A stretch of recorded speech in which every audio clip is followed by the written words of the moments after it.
Welcome to the Pick Me Up Podcast Unscripted, brought to you by CDI College, the training you need for the career you want. I'm Jennifer Lee, and join me for a monthly conversation where we unravel the myths of mental health with our expert guests. Get ready for a fun and informative deep dive into many topics that are currently on our minds. Let's get started. It's Jennifer Lee, and welcome back to another episode of CDI College's Pick Me Up Podcast. I am looking forward to this topic today because I know in COVID, a lot of us like to dive into the goodies. I know I was like, I'm going to treat myself. I'm at home every day. So it's like, yeah, I'm putting that bag of chips in my car. This is being practical too, because, they warned us. They said, please try to keep your shopping to a minimum. So I was like, I'm going to buy all the snacks in the world because if we're in lockdown, you don't want to have no snacks. So yeah, I just realized that it was very important to me. But all joking aside, of course, we do the Pick Me Up podcast because we want to be aware of mental issues that have always been around or have arisen because of COVID. And of course, that is associated with body image as well. As a lot of you know, I've been a little bit vocal about it, but a few years ago, I was in a bus accident. And that's kind of when I started my mental health journey. And it's the first time that I really experienced anxiety. And lately, I've had a lot more anxiety. And the first thing that I decide to do is go get a piece of cake, something to make myself feel really good, which, I'm not going to lie. I like doing it, but I know that there's definitely an association with that. So that's why I was really excited to talk to my next guest. Her name is Diana. And of course, we are going to dive right in and figure out who she is. I know that she is a senior lecturer at SFU. She has a wonderful YouTube channel about body positivity and all things about body image and how we as a society can really, we're getting a bit better, I've noticed during COVID. And when I flick on the commercials and stuff and see different body shapes for men and women in all shapes and sizes. So I definitely think we're getting better as a society around body image positivity, but we could do better. And that's why we want to have a deeper dive with Deanna. And of course, holidays are coming up. And who doesn't love eating a lot of gingerbread men? I do. And it's a stressful time. So let's talk to Deanna. Thank you so much. Welcome. How are you? I'm really well. Thanks for having me, Jen. I'm really excited to be here. We need to talk more about this stuff. So it's an honor to have this platform to chat more. Yeah, and I'm really glad that, CDI College has this platform to talk about all different things surrounding mental health, because mental health is not just about one thing. As we're learning through this podcast, it's many different facets of your life, and eating is a big one. Like I said, I ate cake last week because I had a really bad bout of anxiety, which, it's okay to do once in a while, but it's good to be aware of it, that's probably not normal. who's who's to say what normal is, though? As one True. thing to say to that. Um, One thing I wanted to say about what you just said is we're sometimes so hard on ourselves for seeking out food, for dealing with things we're going through, but we also have to be food is giving us something in that moment. There's an uncomfortable feeling that we have in our body, and it is a coping mechanism. Perhaps there's healthier ones out there, but I think we sometimes villainize food for taking this role in our lives. I've kind of shifted my thinking a little bit more with that too, that it's giving us a bit of release in that moment. We don't want it to go overboard, of course, but I think there's a level of self-compassion that's needed in those moments too, because it's very human of us to seek out something that's inherently rewarding when we're not feeling so good. So just you're forgiven, I think, is what I want to offer there. Thank you. I feel a lot better about all those treats that I ate last week then, so we're good. Um, well, let's dive into it. Like, how did you get to where you are, and why is this such a passion project of yours? Because, like I said, I watch your YouTube video, and I think all of them are amazing. I really related to a lot of what you're saying, and again, I don't think it doesn't matter what shape or size you are. Whatever you're saying relates to a lot of different people in different ways. Mhm. So, as you mentioned, my background is I'm a teacher, I'm a senior lecturer, and I was part of me getting into that path was really trying to heal my own body issues. If I'm being honest, I used education as a way to fix my struggles with my body. I've always been larger. I was obese as a teenager and have dealt with various couple different types of eating disorders in the past.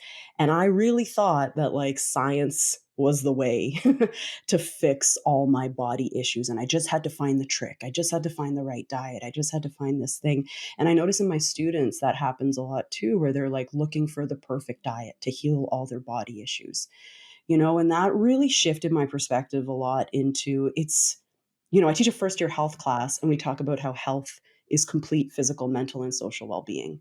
We're so good at focusing on the physical, but the mental part is such a big aspect of that as well. So, yeah, sure, there is probably a diet that works for your body best and gets you into the best place, but like, how do you preserve your mental well-being through that? How do you still like yourself through that? How do you not feel like down on whatever because you have to, eat clean all the time? So, I kind of came from this, it's been really selfish education where I'm like, how do I fix myself through my education? But it brought me back to mental health, quite honestly, because knowing the tools for like how your body works best, that's great. But are you able to do that? Are you able to have the motivation to do that? Are you able to have the self love to forgive yourself when you eat that piece of cake? Right. And sometimes the things that are going on in our brains, they actually make our issues with food harder. So that's really been this shift back to like, we need mental health in the conversation. We can't just focus on what's the best diet, what's the best exercise plan and all that stuff. Like what's the best state for ourselves? Where we're eating well and we're exercising, sure, but like our mental health is okay too. So that's kind of been my path. And that's why I've like advocate so much for mental well-being, like for students in general. But I think it's one of the conversations that's really been missing from this whole discussion about weight and bodies, right? Where's our mental health in that? Because there's a lot of people that are skinny that get there through avenues that really mess with your mind, and that doesn't necessarily mean you're happy. Once you get to that, let's say, quote unquote, skinny, fit, or whatever place, can you be there and still be mentally well?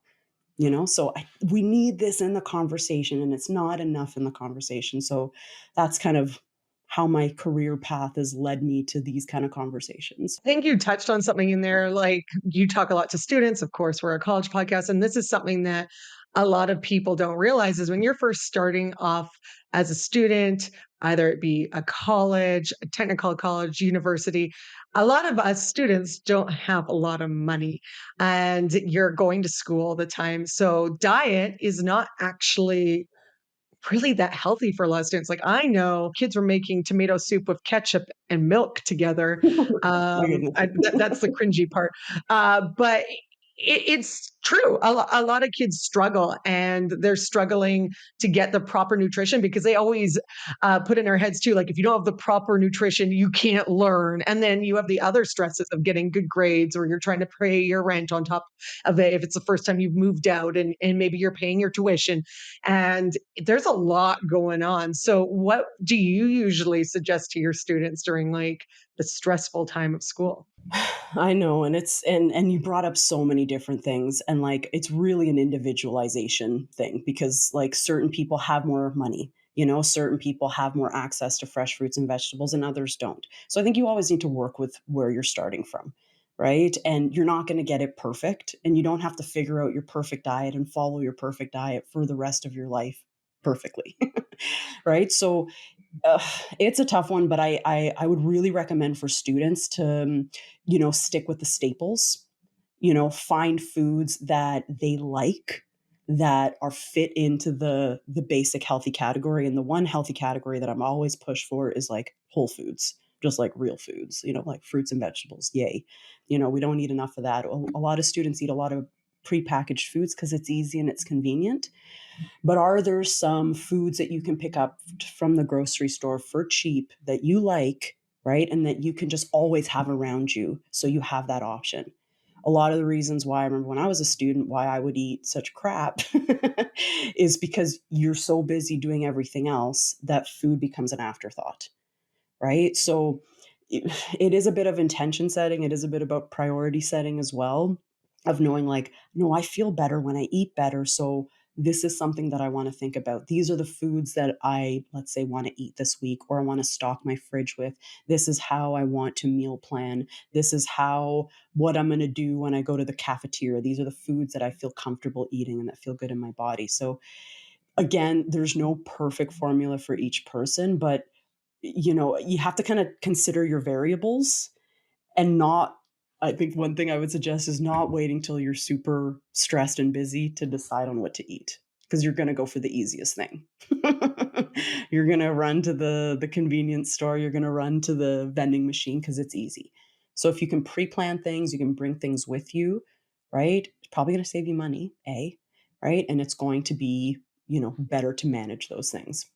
But I'll admit it's harder as a student. So another stressful time for students, of course, is exam time. We are gearing up for that because we're getting a little closer to Christmas. And there might be a lot of anxiety this year as well, because some people might not be able to go home because of COVID restrictions, get to see their family, especially if they live internationally.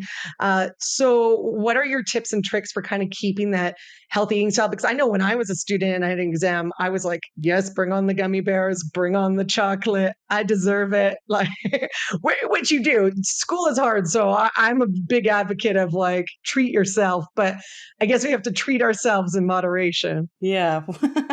Which, so again, nothing's going to be perfect and everything's going to work a little bit differently for everyone. But like, we all know how we are. We've all done exams before, right? No matter what stage of your career you're in, you've done exams before, you know your patterns. So it's a good thing, like before exams start, to like, what patterns do I fall into typically with exams? Do I like buy 5 Coca-Colas and line them up on my desk and, pound those in some jelly beans or whatever else? Like they always say, failing to plan is planning to fail. I don't love that term, but it's a bit of that. Like, you need to look at how you've been in the past and how can you do things differently, right? So instead of, again, waiting to the last moment to go eat and grabbing whatever's in front of you, bringing stuff with you, knowing that you're going to be studying. So have your, like, get excited about it. Like, what are my snack foods? What are the ones that I'm going to put beside me? And have that, like, not like, I have to eat healthy, but like put foods you love close to you, right? So when you are going through that exam period, it's easier to grab for those. We often grab for the less healthy stuff because we're in a rush, we're stressed, and we just want to make the quickest decision because we're sick of making decisions, right? So I'm always a fan of, and I don't always do this properly, but I'm always a fan of being nice to your future self. Like your future, what your future self is going to go through during exam time. So can you be nice to that person and set that person up for success? So it's more to it than that, but that's some tips on that track. That's great. I want to move over to your website now, and I want to read a little expert that really inspired me. And it says, spending your life stressing about your body is keeping you small, my love. You deserve the joy that comes from feeling confident in your body and at peace with your mind. You deserve to walk into any room and feel like you belong there. You deserve to look in the mirror and have kind things to say to the person looking back at you. What does that statement mean to you? And what made you think, hey, I need to put this on my website? Like, what inspired you? I think part, again, of maybe selfish reasons, a part of me is talking to my former self.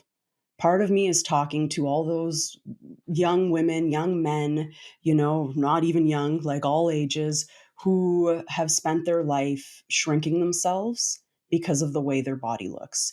And not just because of the way their body looks, but how their body looks in comparison to the ideal we think we have in this society. And this obsession with eating, this obsession with our bodies, it stops us from going into a room feeling just good, feeling like we belong there. I'm someone that I used to really like, if I was in a room full of attractive people, I'd be like, well, I can't talk to anyone because I'm not attractive enough. And when we heal this relationship with ourselves and with our body, and we realize that our body is the least interesting thing about us, you know we can like open the doors for us to shine a little bit more. And something else that comes up in that quote a lot, and that was definitely done on purpose, is the word deserve. Because I think we forget that we deserve to feel good, that we deserve to feel joyful in our bodies. It's not just the super hot, thin, whatever people that deserve to enjoy their lives. That's ridiculous. I believe, if you talk to psychologists, the more you dig under issues and you get to the bottom of issues, one of the big ones that's at the bottom of a lot of our things is self-worth. And I believe that we are fundamentally worthy, and we're fundamentally worthy of being in any room, right? And yes, if your body is larger, you might not feel that way, right? Or you think that your body is larger, or it doesn't look a certain way, or your color is different, or your height is different, or you're older. We tell ourselves that only certain people deserve to feel great. Only certain people deserve the promotion, only certain people, but it's crap. And when we heal this relationship with our body and our mind, and we're like, this is my body and here I am, there's joy in that. We take away some of that. We spend so much space in our brain obsessing about our size. What could we devote that space to instead? And when you were saying that, I also think it doesn't matter what shape or size you are. I think we all, like, in all honesty, I think we all have things that we don't particularly like about our bodies.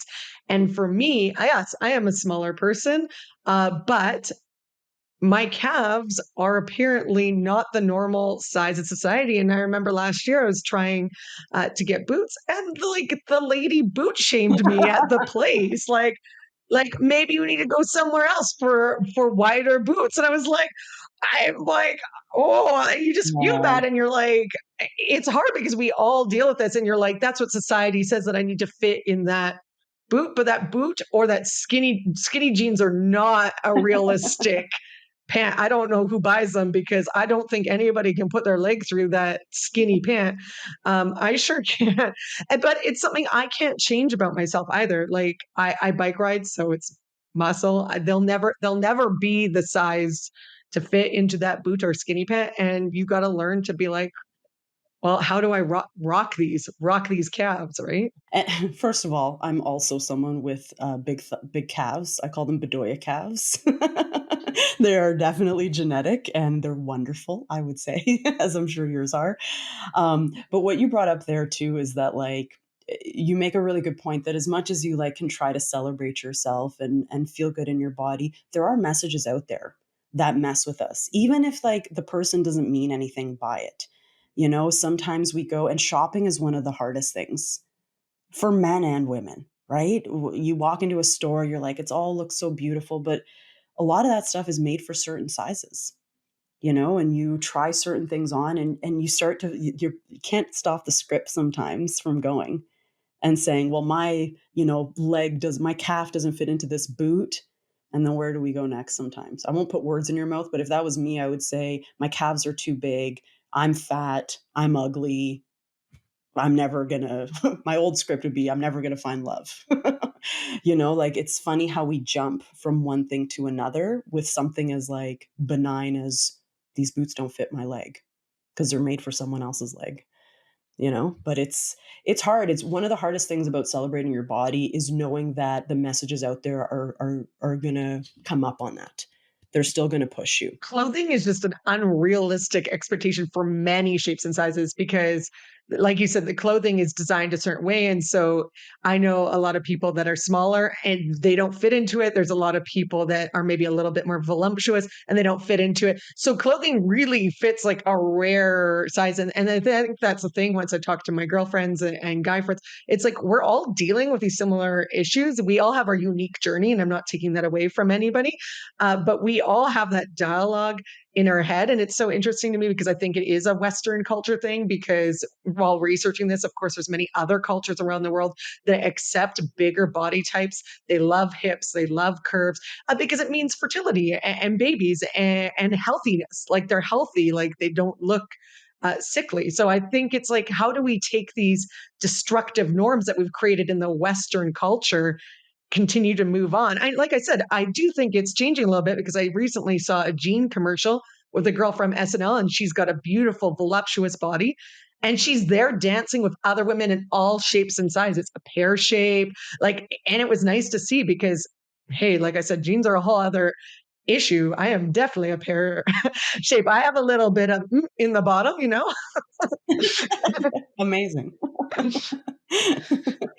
No, clothing is hard, and the message is out there. I'll be honest with you, and that's why one of the, like, biggest messages I have is that, like, we need to change society, but it starts with ourselves too. And I'm not saying that it's easy. I'm not saying that it's easy. I went shopping recently, and the sales girl brought me all this kind of stuff, and a third of it fit. So how do we in that moment stand in our power? Right? How do we in that moment still, like, when those thoughts jump to I'm not attractive enough, I'm too big, I'm ugly, whatever else, because that's just the way it's been integrated. That's how your brain works sometimes. You believe the things you keep telling yourself. How do you in that moment, like, tell yourself something different? Break the script. How do you take a pause, and so when I when I was trying on clothes the other day for my birthday, for my 40th birthday, I was like, I'm gonna get all new clothes, it's gonna be so great. And it was hard mentally in that change room to, like, be brought things that would have fit me 5 years ago and they don't fit me anymore. And in that moment, it's just like, I'm exercising, I'm eating well, and even if I wasn't, I'm still valuable. This doesn't fit me, but that doesn't mean there's something wrong with me. You know what I mean? This doesn't mean that there's something else that there is something else that's going to fit me. And this isn't a judgment about me as a human being. I think that's part of what we need to walk away from, is that thinking that however our body is lessens our value as a human, right? But it takes a lot of mental work, and it takes a lot of awareness in the moment. And self-love, it comes from self-love too, where you're just like, I'm going to take care of you. You're having a bad moment, and I'm going to take care of you and, like, guide you through this moment to yourself. Because we really do have to love ourselves, because at the end of the day, you can change certain things about yourself, but if you don't love yourself, like you were saying earlier, even if you do lose weight and you become skinnier, but you don't have that love for yourself, it's not going to make you happy either. And so it's just like people that get into exercise too. Like maybe you'll be healthier and stuff, but if you're not loving yourself while exercising or loving the exercise that you do, you're just going to be resentful. Like, oh, well, I have to go do this because society says I have to go to the gym or whatever. And you should be doing it because I feel better. Like, I feel like my breathing is better or whatever. Like, I know for the longest time, I've had friends that are runners. I'm not a running fan. And I was like, I don't understand how they get up every day and run, and they're addicted to it and they love it. And then COVID hit, and I took the bike out because I moved right beside trails, and now I bike every single day for the last 2 years, and I love it, like, love it. And and it has nothing to do with my body. I do feel a lot better, and I like the fact that I don't feel like I'm dying every time I get on the bike, but it just makes me feel good mentally to get out there. And so, what is your suggestion for people that maybe wanna try something new, um, that does reflect their either their mental health or their body, just getting healthier in general? Sometimes, again, we, like, look outside of ourselves for the answer, right? We're like, oh, she's running, I need to run. He lost weight by going to, I don't know, Orange Theory, I should go to Orange Theory, right? But one trick that could actually be helpful is, like, looking back at, what did you enjoy doing as a kid? Like, is there something, there's clues in our childhood. There's a lot of clues in our childhood. But is there something that you really enjoy doing that you just want to try out? And can you try something out even knowing that it might not go well? Because I think sometimes we try, like, let's say you pulled out your bike and you didn't like it, right? You didn't enjoy doing it. Do we just throw our hands up and say, I suck at exercise, or this isn't good for me, right? Or is it just you haven't found the right thing for you? I think sometimes the message is out there, again, there's lots of messages out there I don't like, but that, like, you have to go to the gym and you have to run X minutes a day. You have to bike X minutes a day. You have to do what your body wants to do. For some people, gentle movement works better. For some people, it's yoga. For some people, it's walking. But, like, your body probably has something that it's, like, dying to do that's going to feel so good while you do it.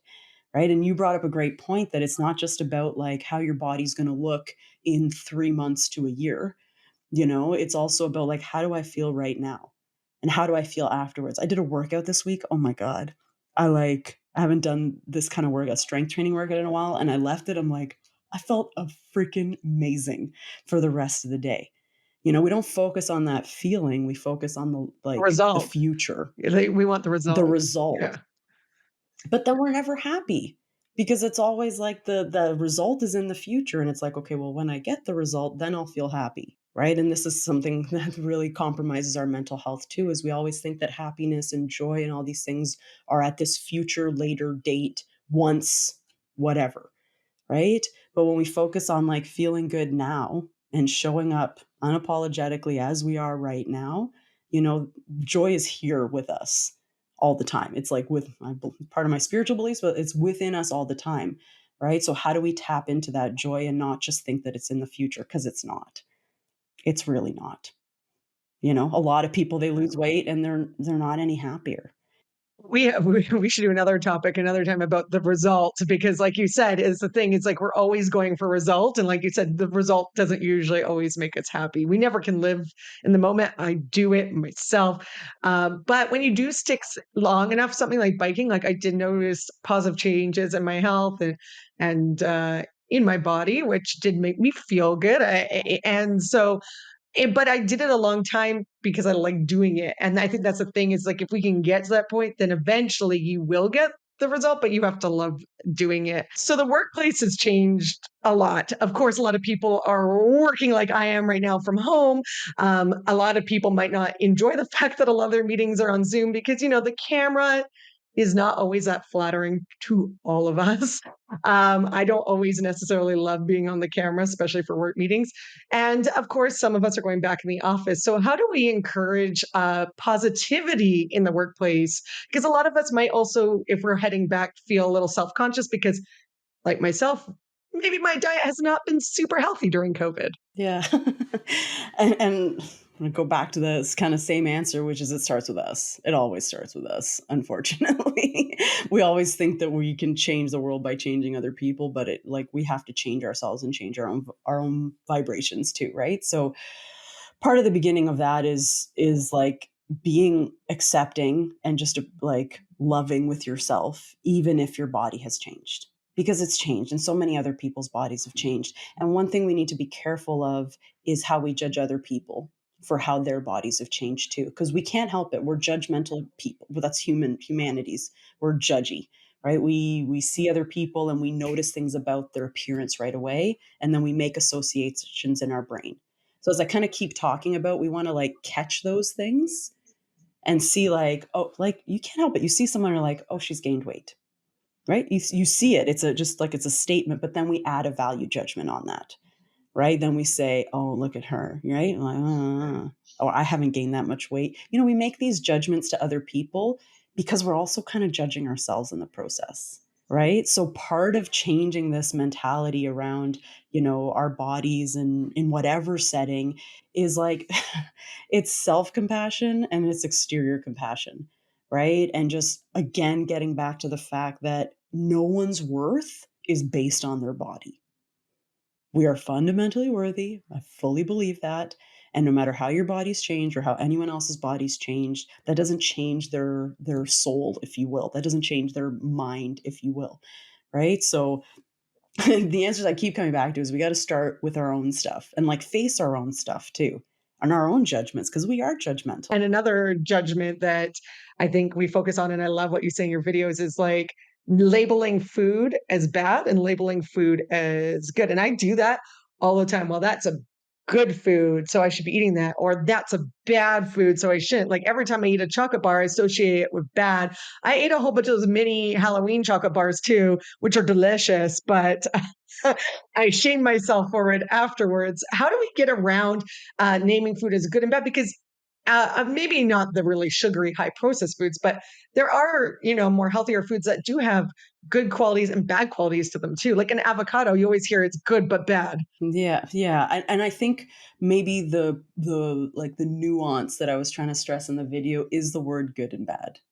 Because good and bad, they're more than healthy versus unhealthy, right? Healthy versus unhealthy, there's more of just like it's like a fact, you would say, about a food. Like some are more nutrient dense than others.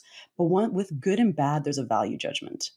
It's like saying this food is good and this food is bad, and it is better or worse, and there's like a value to that. And the issue with it is, and I am definitely at fault of this and I still do it, but I used to do it a lot more, is when we keep saying food is bad and we eat a lot of bad food, then like the next jump in our brains is if I'm eating bad food, that means I might be bad, right? When I'm eating good, then I'm good. And again, it's your worth is fluctuating with your diet. Your worth is fluctuating with your body. So I think it depends on the person. Some people can, call foods good and bad and not lead to a moral judgment on ourselves. But there are foods that are, yes, objectively healthier than others, sure. But I think we need to get away from the value judgment, because the value judgment is one thing that can really promote eating disorders. It can promote disordered eating, and it can promote a lot of those negative mental health side effects to diets like a lot of us have.